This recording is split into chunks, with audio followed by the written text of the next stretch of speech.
Hello दोस्तों, मैं हैराम स्वागत करता हूँ अपने नए यूट्यूब चैनल में। दोस्तों, आज हम लोग बिहार बोर्ड कक्षा 12th का चैप्टर नंबर 5 का पॉलिटिकल साइंस का नोट देखेंगे। ठीक है, चलिए शुरू करते हैं। क्वेश्चन है राजनीतिक उत्तराधिकारी की चुनौती। ठीक है, 1964 के मई में नेहरू की मृत्यु हो गई। ठीक है, इससे नेहरू के राजनीतिक उत्तराधिकारी को लेकर बड़े अंदेशे लगाए गए।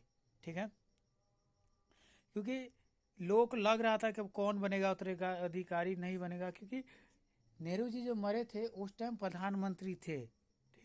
तो वो मेन टेंशन यही था लोगों में कि अब प्रधानमंत्री कौन बनेगा। ठीक है, क्योंकि देखिए बहुत सारी समस्याएं थी उस टाइम में देश में।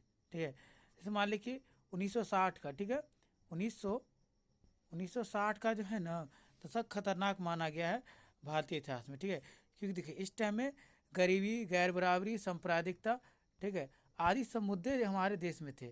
ठीक है, ये सब जो है ना, जैसे उस टाइम में जो है क्षेत्र विभाजन आदि के सवाल भी अनसुलझे रह गए थे। यानी उस टाइम जो है ना कई सारे सवाल थे जो अनसुलझे थे। लेकिन ऐसी स्थिति में किसी भी देश का प्रधानमंत्री मरे तो बहुत बेकार होता है। ठीक है, देखिए इसके बाद नेहरू जी के बाद, ठीक है, नेहरू जी के जो आगे के कार्यकाल थे वो शास्त्री जी, ठीक है, लाल बहादुर शास्त्री जी उसके बाद प्रधानमंत्री में। ठीक है, नेहरू जी की मृत्यु के बाद कांग्रेस पार्टी के अध्यक्ष के कामराज, ठीक है, कामराज होता है ना, कामराज ने अपनी पार्टी के नेताओं और सांसदों के सलाह मशवरा किया। ठीक है, कामराज एक व्यक्ति थे, उन्होंने पार्टी से सलाह और मशवरा किया कि नहीं, हमको जो है अभी के नेहरू जी के जाने के बाद हमको अगर अभी कोई प्रधानमंत्री पद के लिए कोई व्यक्ति लगता है तो वह लाल बहादुर शास्त्री जी। ठीक है, वो कौन है?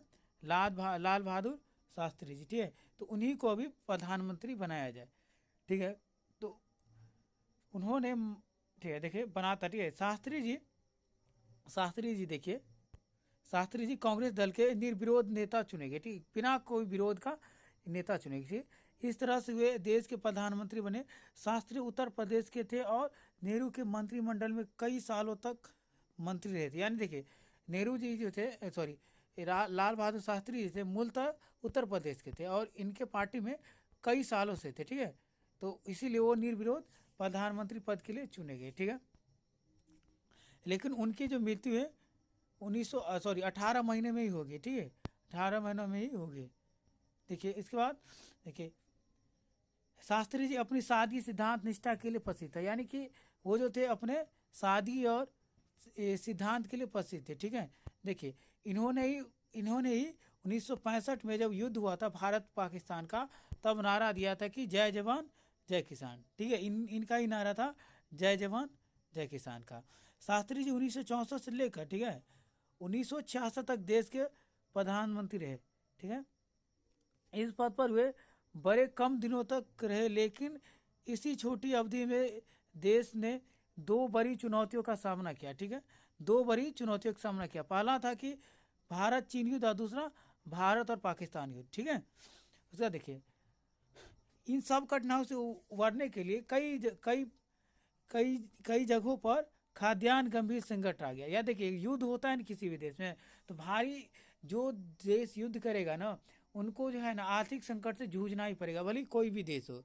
ठीक है, तो ये जो है आर्थिक संकट उस टाइम देश में आ गया। ठीक है, शास्त्री जी ने ही जय जवान जय किसान का नारा दिया था, जो अभी आपको बताया पीछे। ठीक है, अब देखिए जिससे इन दोनों चुनौतियों से निपटने के लिए उन्होंने दृढ़ संकल्प का पता चलता है। उन्होंने जो है खाने की समस्या जो है इनको इनको जो है निपटाने के लिए, जो हमारे देश में खाना का जो समस्या है भुखमरी का, उनके निपटाने के लिए उन्होंने नारा दिया था। ठीक है, कि जय जवान जय किसान। देखिए नेहरू इसका जब मृत्यु हो गया लाल बहादुर शास्त्री जी का, तो उन उसके बाद पार्टी जो है इंदिरा गांधी, ठीक है, जो नेहरू जी की बेटी थी, उनको प्रधानमंत्री चुना। ठीक है, शास्त्री जी की मृत्यु के बाद कांग्रेस पार्टी ने दोबारा दोबारा राजनीतिक उत्तराधिकारी का सवाल उठाया। यानी फिर एक उत्तराधिकारी, तो वो शास्त्री जी का उत्तराधिकारी, ठीक है, इंदिरा गांधी बने। ठीक है, नेहरू जी का उत्तराधिकारी शास्त्री जी और शास्त्री जी का उत्तराधिकारी इंदिरा गांधी जी। ठीक है, तो देखिए जब शास्त्री जी का मृत्यु हो गया ना तो सवाल उठने लगा। देखिए, नेहरू जी के मरने के बाद ना शास्त्री जी प्रधानमंत्री बने, ठीक है, और शास्त्री जी का भी निधन हो गया था 1966 में। जब इनका निधन हुआ तो उसके बाद ना प्रधानमंत्री बनने में ना बनने के लिए दो उम्मीदवार उस टाइम में थे। एक तो थे कि नया जो था, नया यानी उस टाइम जो लेडी थी, ठीक है, आयरन लेडी जिसको हम लोग भी कहते हैं, इंदिरा गांधी जी, वो थे, ठीक है। उसके बाद दूसरा कैंडिडेट था मोरारी देसाई जी, ठीक है, मोरारी देसाई जी, ठीक है, ये थे। अब देखिए समस्या ये उत्पन्न हो गया था कि देखिए दोनों नेता जो थे, इन दोनों अपने आप में बहुत बड़े थे, ठीक है, दोनों का बहुत बड़ा एक पहचान था।